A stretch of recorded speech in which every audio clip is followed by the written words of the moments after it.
Okay, Doc, no problem. Loonatics Unleashed! All new next Saturday morning at 9:30 on Kids WB! Hey, everybody! Oh. God damn it, Crosby. Hello, everyone. Welcome back to another episode of Retro Wars. Introduce yourself, fellow warriors. Hey, everyone! Concert Fanatic here. And last but not least, the sarcastic researcher of the Retro Warriors, Hazard of Chaos. And you all know me, Justin, the main voice of Barrock of the Elite Warriors VA. And Crosby, you basically pulled a freaking coy with the Castle Crashers intro here. What's going on, my lovelies? God damn it! Well, I'm You know I go first before you do. Alright, okay. Hey, we got a show to record here. Come on. Alright. So, anyway, what I guess review, because that's more entertaining. But anyway, today's episode, we're talking about Loonatics Unleashed. What a show. Yeah. So, I just want to put this right off the bat. Please don't be surprised if this is a one-parter or two-parter only, because unlike Megas, there's not much to talk about here. So, No, there really isn't. So, go ahead and give us a rundown of what the show's about, and like how it's cancellation and all that shit. Okay, one moment. Basically, what happened was, this was a show that, for better or worse, was not the most popular show at the time, depending on who's asking. But at the same time, however, let's see if I remember correctly. This show was released roughly around the same time frame as Megas XLR. And let's see here. Give me one moment. Go ahead. Let's see. This show was first aired back in 2005 to 2007. That seems about right. And this was the original release time. As far as I know, it's still being aired in, I think, Spain, I believe. Yes, Yeah. you did say... But it's essentially been taken off the air practically everywhere else. Yes, because apparently the only way you're going to watch this, people, well, aside from the internet, is if you live in Spain, it's on reruns in Spain. So, good for them, I guess. Mm-hmm. Yeah, it's been like that since 2007. Like, apparently it's really popular in Spain enough to get reruns. Mm-hmm. This, and of course, when Loonatics Unleashed ended around this time, the Looney Tunes itself went on pretty much a hiatus until 2011. With the So yeah, that's show. roughly a good 4 years. After what we watched in Loonatics, I don't blame them. Yeah. And it doesn't help that I might as well give the establishment here. Loonatics Unleashed is essentially about 6 heroes who are essentially descendants of 6 of the original Looney Tunes characters, if you also count Space Jam as well. You have Ace, who's Bugs' descendant, Lexi, who's Lola's descendant, Danger Duck, who's Daffy's descendant, Slam Tasmanian, who's a Tasmanian Devil's descendant, Tech E Coyote, who's, well, Wile E. Coyote's descendant, big surprise, and Rev Runner, who's obviously Roadrunner's descendant. Mm-hmm. Indeed. And oh good lord, the names they went through. The names. We'll worry about that later, but let's just say, from what we watched, comparing to them of how they were based off of, they really don't seem to be the descendants well enough. Yeah. No, actually, it depends on how you look at it, in my honest opinion. That's true, but I mean, it's what I mean. Like, given in situations how Aces wasn't really acting like how Bugs would act, and Daffy was being more, and Danger was more egotistical than how Daffy originally was. Stuff like that. Mm-hmm. Though, to be fair, I think that was intended on purpose, because, remember, these are the descendants of the characters they take after, so... Yeah, I get there you go. I feel like they really do it well, is that's the right word to say? Like, how it... essentially, there were some issues with as I said, the name changes with the characters. Not to mention they had went through maybe 2 or 3 redesigns before they finally settled on something that was approved by, I guess, the majority, if you will. Alright. But let's talk about. Speaking of the Lunatics, let's just talk about the characters. Let's start off with Ace. What do we know about Ace, people? He's a leader. Pretty much. Yeah. He basically. Go ahead. I didn't want to cut you off. It's okay. Just know, like I said, depending on how many parts this is, it's kind of eh. But yeah, Ace, the guy, is the leader of the group. He has a sword. I don't get why. But it's actually somewhat explained in season 2. Mm-hmm. Yeah, and we'll talk about our feelings on season 2 later. But anyway, it's weird how a guy was when people have powers and they have weapons. You know what I mean? Yeah. It depends. But I mean, yeah, the weapons to supplement their abilities or some crap like that. I guess. But anyway, Ace is the leader. He's the son of Bugs Bunny, and his power, or if you're a My Hero Academia person, quirk. His quirk is where he's basically got the generic shooting laser beam from his eyes. It's more than just that, actually. He also has optic enhancement, where basically enhanced eyesight. So, in other words, he can essentially be a sniper. In other words, he's got like two things like Superman does: heat vision and optic enhancing of his eyes. Mm-hmm. Yep. All right. Do you guys want to put your inputs on Ace? Basically, he tends to with my honest opinion on Ace is that they seem to try a little too hard with his personality to be like Bugs. But considering what was the alternative at the time, it could have been worse. Yeah. Mm-hmm. Especially considering I found out that originally they were going to name him Buzz Bunny. Oy vey. But that name was trademarked. Thank God. Yeah. Trossie, what do you think? What do you think, Crossy? Like, he's sort of a generic leader trope kind of dude. I mean, like a cliche leader trope or something like that. I mean, meh. Would you find that a good thing or a bad thing? I kind of find it a good thing. Fair enough. He's an okay leader. I mean, like, he does have a good plan on his head, but most times I feel like the other members have more plans. And or basically contribute more at times. Yeah. Mm-hmm.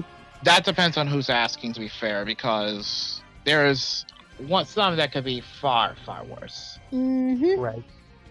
Alright. Next up is Lexi Bunny. Mm-hmm. Oh, should we even bother talking about the voice actors or nah? Well, we might as well at least mention in passing, with Aces, it was Charlie Schlatter, who was, he was best known for playing Dr. Jesse Travis, the student of Dr. Mark Sloan and Dick Van Dyke. And he was in Diagnosis Murder. Let's see, and he's been primarily a voice actor, and according to his filmography, especially in animations, he was apparently part of the Ferris Bueller movie, I believe, or the TV series, I forget which. Mm-hmm. But he was Ferris Bueller. And in terms of, he was actually one of the villains in Captain Planet. Ah. We might, who knows? Soon enough, the Retro Warriors might review Captain Planet, because that was a good show. Not only that, but Charlie Schlatter, big surprise, peeps. If you've ever watched Ben 10, he actually voices one of the villains turned good guys, Kevin Levin. Good lord. I wish I was joking, but it's true. Look it up. I know. I believe you. I mean, why wouldn't I believe you? You're the research dude. Mm-hmm. I mean, you got technical stuff all over your outfit, man. Alright, anyway. Good lord. Anyway, let's move on. Next up is Lexi Bunny. She, who remembers what her abilities are, or quirks? Alright, she basically has enhanced hearing, her psychic brain blast abilities, and chlorokinesis, which is basically plant manipulation. Which, if you think about it, puts her in a similar state to Poison Ivy from Batman. Yeah, so she's got some telekinesis, weird form of telekinesis and all that. So what should we say about Lexi? If anything, she's sort of like just something for the female demographic, or for any fanboys out there to draw Rule 34 or something like that. But So I feel like she doesn't seem to act much like her ancestor Lola Bunny, to be honest, because given what we know about Lola and many different styles, like there's the basketball version in Space Jam, there's the one in the freaking Looney Tunes show who is obsessed with bugs. You can have many versions of Lola Bunny, but I feel like Lexi doesn't really act like her ancestor sort of way. You know what I'm saying? Which actually works to, you know, move her away from the whole, oh, she's basically supposed to be like Lola, but that just establishes even more that she's not her ancestor, which is good. She was also voice acted by Jessica DiTiccio, who was the voice for, let's see here, she was Ash Samaya in X-Ray and Vav. She also was Wilhelmina in Dorothy and the Wizard of Oz. She also did some voice work for Fate's Day Night Unlimited Blade Works. And she also voiced Olette in Kingdom Hearts 2. For any Kingdom Hearts nerds out there, you're welcome. Yeah. And she also did some voice work for Final Fantasy Lightning Returns. For those who may like or hate the game, there you go. Lots of RPG shit. Yep. Anyway. Oh yeah, let's move on.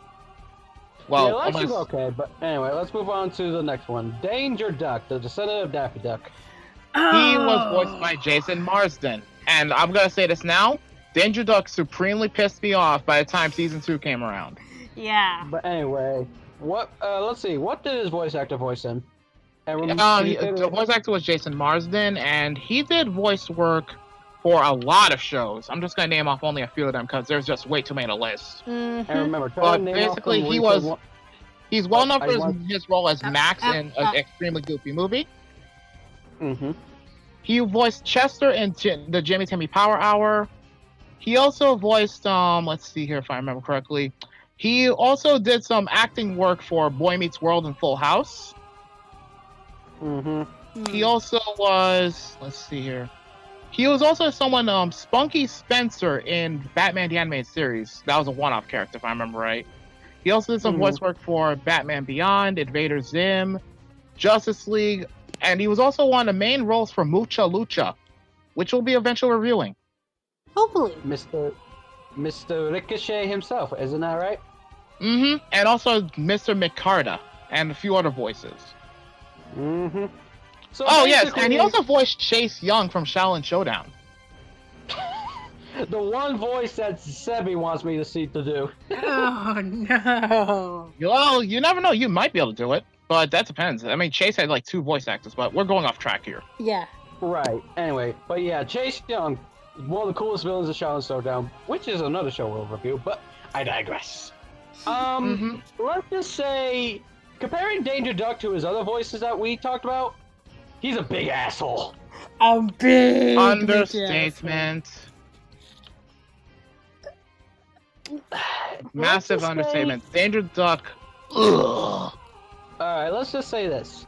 We all know how Daffy Duck is this arrogant or greedy or sometimes full of himself asshole. Danger Duck takes that to a whole new fucking level. What makes him useful is mainly his abilities more than anything else, and his occasional character development. And what is his abilities, may I ask? Basically, put power orb randomizer, which lets him toss fireballs that have random effects. Usually materialize objects on occasion. And the effects are extremely random, going from orange juice to tar to explosive eggs to large boulders. And currently to date, he has not been able to completely control the effects of what basically is generated from these orbs. There's also the quantum quack, which is teleporting basically. He can also teleport. He sometimes teleports into solid objects. And then there's his Aqua Dance ability, which when using his power orbs near water, he can also summon and control water.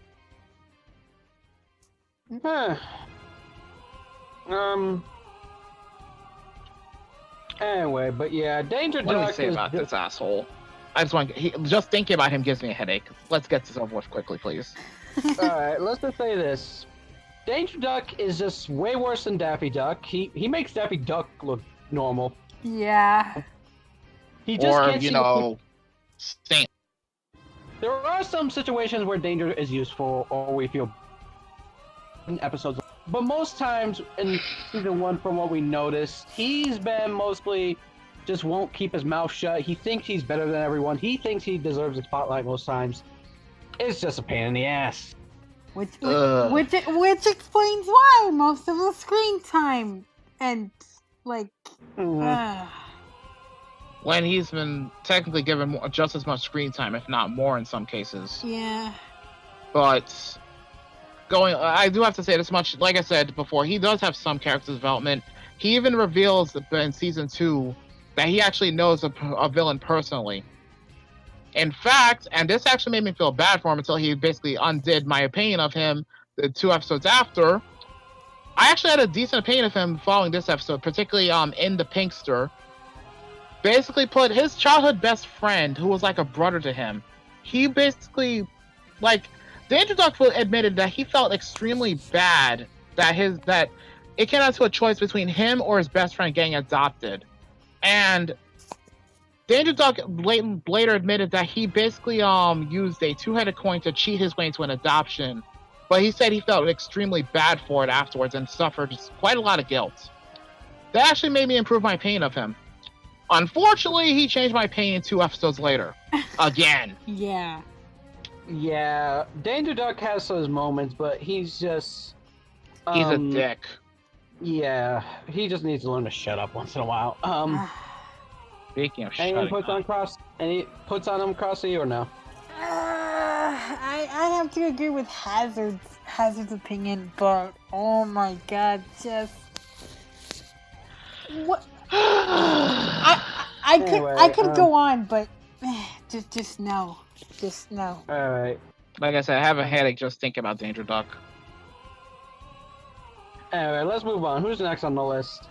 Slam Tasmanian, who was voiced by Kevin Michael Richardson. Incidentally, Kevin Michael Richardson also voiced another character we'll be talking about in this series, Tech E. Coyote. And Slam's case, he's a descendant of the Tasmanian devil himself. And funny that Kevin Michael Richardson is also best known for his role he's best known for his distinctively deep voices and basically voicing a lot of villains since the 90s. Especially known for voicing the Joker in The Batman back in 2004 to 2008. He also voiced several characters such as Antari from Super Robot Monkey Team Hyperforce Go. Oh, that's who he voiced. That's neat. He voiced Antari. He also voiced Action Hank in Dexter's Laboratory. He also voiced the Boogeyman and Powerpuff Girls, the old version, not the reboot. We don't talk about the reboot. Right. And he also did multiple voices such as Cleveland Brown Jr. Let's see. He also did some voice work for Invader Zim. He voiced Dr. Payne the Proud Family, for those who remember that series. And voiced Mammoth and Trigon in the Teen Titans series back in 2003. Which was funny, because when you found that out, that surprised you, which made me laugh. To be fair, how often do you expect to hear that? Or even come across that information? That's what we have the internet, because it always surprises us. But yeah. Getting back to Slam, to compare his ascendant to Pataz, he's not far off. Except he doesn't eat much animals, he just eats a lot of food and shit. In general, really. That and Slam's past is a bit troubled compared, at least among the team. Before we talk about his past, let's talk about his abilities, shall we?